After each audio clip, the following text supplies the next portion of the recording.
Welcome to Srinivas education channel पर। आज की क्लास में क्वेश्चन नंबर 6 दिखने वाला है न्यूमेरिकल फिजिक्स का। ये टोटली जितने भी अभी तक सोल्व कराने चुका हूँ ये आपका मिरर दर्पण के ऊपर है।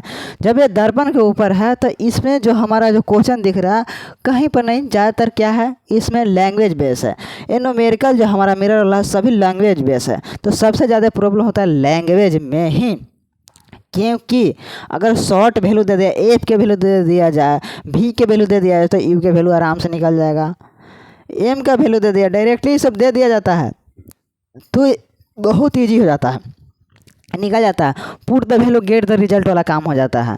लेकिन इसमें क्या है, लैंग्वेज बेस दिया, आपको लैंग्वेज पढ़ना है, उसको फिर उसको शॉर्ट करना है, उसके बाद सॉल्व करना है। ठीक है, तो इसमें से ज़्यादातर इसमें और थोड़ा हार्ड लैंग्वेज दे दिया। हार्ड लैंग्वेज करने का अर्थ है कि डिजिट कम देखने को मिल रहा है और इसमें कुछ क्वेश्चन कुछ और कह रहा है। जैसे कि यहाँ पर 20 सेंटीमीटर खाली लोक रहा है और बाकी यहाँ कहीं पर वर्ड लिख रहा है, डिजिट में कुछ नहीं देख रहा है। जब कुछ नहीं देख रहा है मेरे भाई, तो आप सबसे पहले कि क्वेश्चन पढ़ के सॉर्ट आउट करें। सॉर्ट आउट करने का अर्थ है कि उसका पॉइंट में एफ जी जी नहीं होता, एफ यू भी ये सब डिनोट करें कहाँ क्या दे रखा है। ताते सबसे पहले लिखेंगे दिया हुआ है, दिया हुआ है। जब मेरे भाई दिया हुआ है तो सबसे पहले दिया हुआ पढ़ते हैं, क्या दिया हुआ है। तो हमारा क्या कह रहा है, एक अवतल दर्पण की फोकस दूरी 20 सेंटीमीटर है।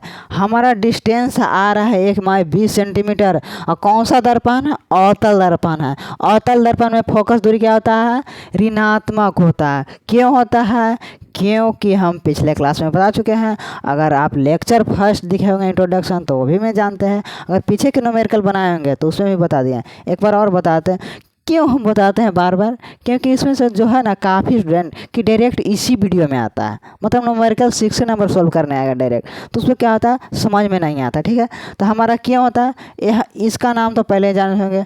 एक्स एक्सिस है, ये वाई एक्सिस है, वाई डैश है, एक्स डैश है, वाई है।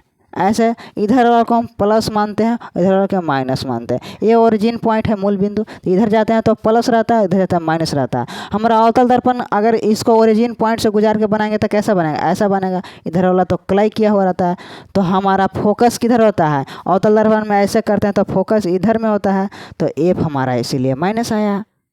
वस्तु किधर रखेंगे तो इधर ही कहीं पर रखेंगे, इसलिए वस्तु भी माइनस आता है। इसके पीछे का रीजन जानेंगे क्यों माइनस आता है, हम ये बताते हैं।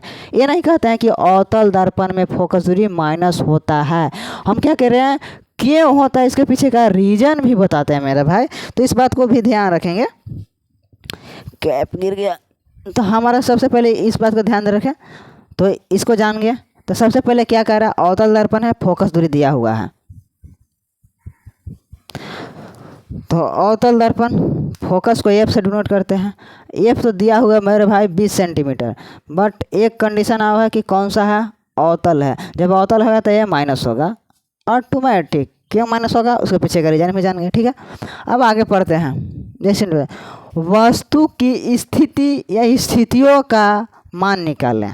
यहाँ पर क्या डिनोट किया, इसमें आंसर 2 दिया होगा, 2 दिया है, मैंने भी देखा। ठीक है, झूठ में बोलने की बात नहीं है, 2 दिया है। इसमें कह रहा है कि आप स्थिति के निकाल ले या स्थितियों के निकाले, मतलब आपको कहा गया कि 10 रुपया लो या 20 रुपया लो, तो लेकिन यहाँ पर कर दिया है मेरे भाई। यहाँ पर क्या रखा है, सबसे पहले मेन पॉइंट यहाँ पर डिनोट करना है, या जो हमारा वर्ड जो दर्शाता है ये या तो ए।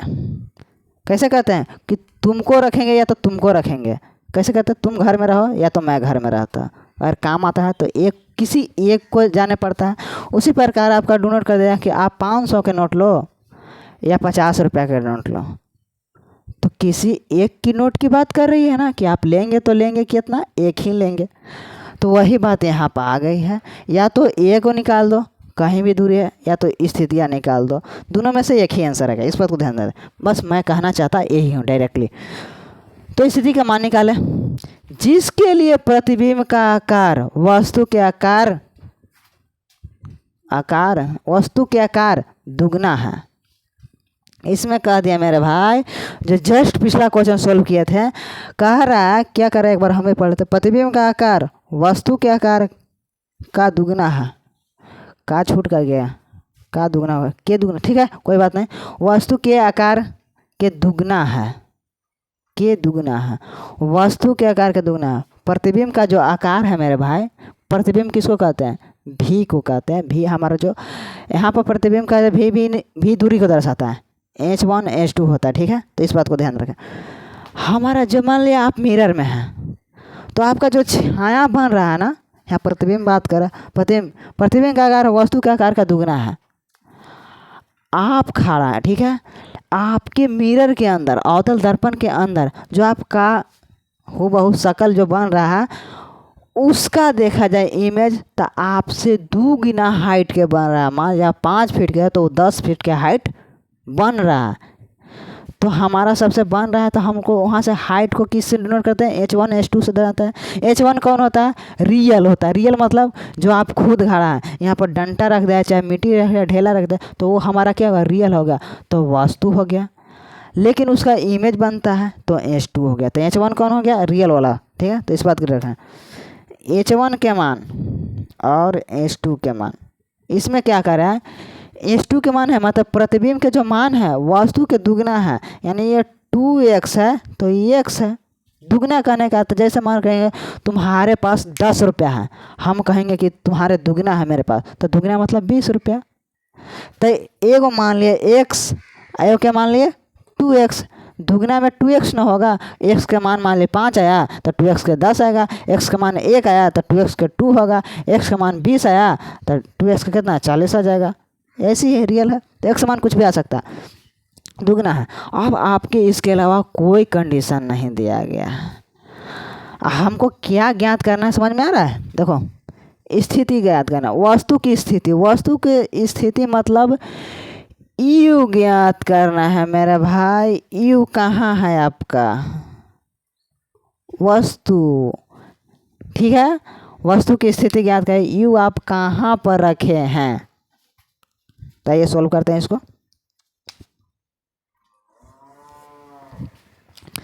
सबसे पहले हम यहाँ से क्या निकालेंगे, जब भी आपका H1 H2 दिया रहेगा तो सबसे पहले आप m के वैल्यू, m क्या है, आवर्धन, m निकालेंगे।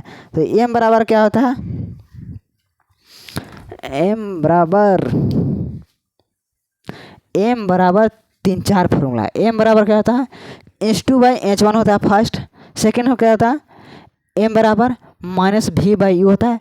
थर्ड क्या होता है, m बराबर 1 - v/f, जो कि इसका कम स्टूडेंट का मालूम होता है 1 - v/f, क्योंकि इससे भी आता है रिलेट करके क्वेश्चन, लेकिन कम स्टूडेंट को ध्यान में रहता है। तो m बराबर फार्मूला क्या है हमारा भाई, हमारे H1 H2 करके वैल्यू दिया तो हमारा क्या है H2/H1 हो गया, ठीक है।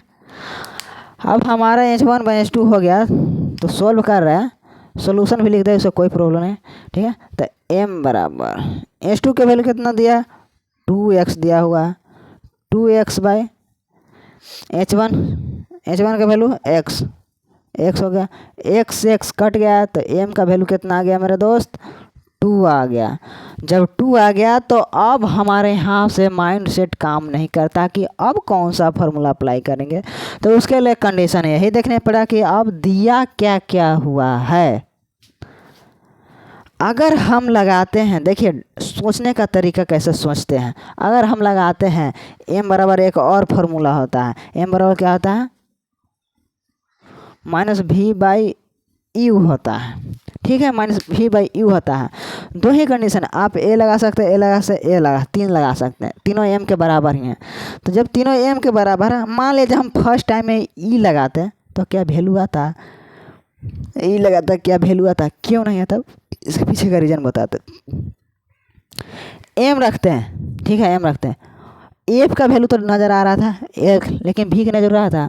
हम कब डिफाइन करते हैं किसी चीज़ को निकालने के लिए, जब 2 वैल्यू दिया हुआ, एक का वैल्यू क्या होगा ज्ञात करना, जब 3 कंडीशन में, मतलब कम से कम हमको निकालने के लिए एक ही बचना चाहिए, 2 नहीं बचना चाहिए, फिर रिलेशन बन जाता है, ठीक है। तो इस पर ध्यान है, इसीलिए हमारा 2 वैल्यू दिया हुआ था, H1 और H2 दिया हुआ था, तो a में एक वैल्यू निकल गया।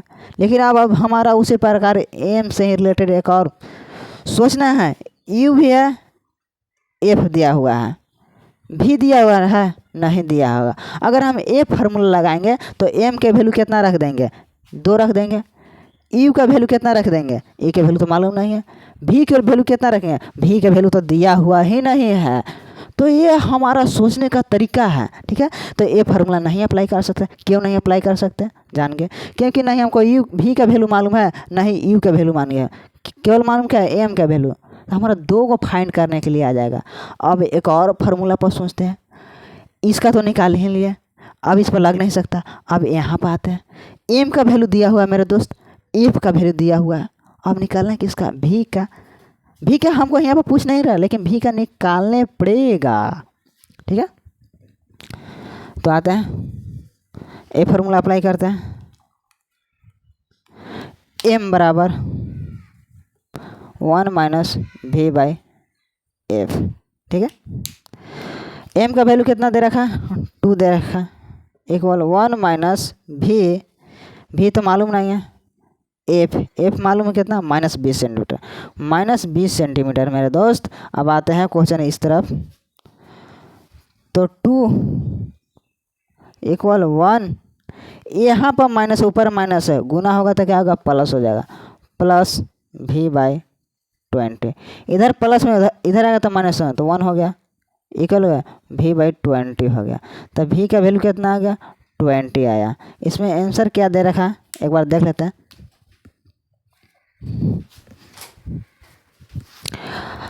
हाँ, आपका 10 सेंटीमीटर और 30 सेंटीमीटर दे रखा है। क्वेश्चन नंबर 6 का 10 सेंटीमीटर, लेकिन आपका कितना आया, 20 सेंटीमीटर है। अब क्यों आया, इसके पीछे का रीज़न जानते हैं। ऐसा क्यों है, ऐसा कंडीशन में होता है अक्सर। जो आपका दिया हुआ है, हमारा कौन सा दर्पण दिया हुआ है, अवतल दिया हुआ। हम यहाँ पर भी का वैल्यू कितना लिए और यू का वैल्यू कितना लिए। भी का वैल्यू कितना, फार्मूला तो माइनस भी पहले से था, यू का वैल्यू माइनस है, ठीक है। लेकिन एक बात और है, क्या है मेरे दोस्त, हाँ, यहाँ से कितना आया, भी का वैल्यू 20 सेंटीमीटर आ गया।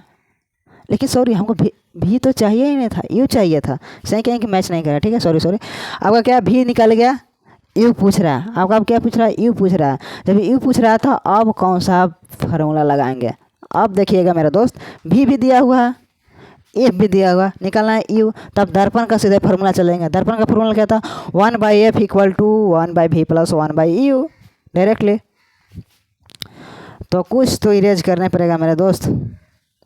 कौन सा पार्ट का इरेज कर दे, ये वाला पार्ट को जो दिया हुआ है, पार्ट को इरेज कर देते हैं।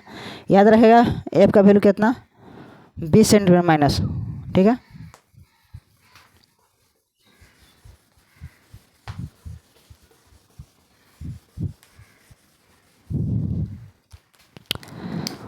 One by F equal to 1/v plus 1/u। 1/f, F की वैल्यू कितना दिया था, -20 सेंटीमीटर, इक्वल भी का value 20 centimetre plus 1/u। U ही तो चाहिए था, कहाँ पर रखा हुआ वस्तु। ए का प्लस में था, माइनस में, तो 1 - 1/20, 1/u। एलसीएम लेंगे कितना का, 20 आएगा।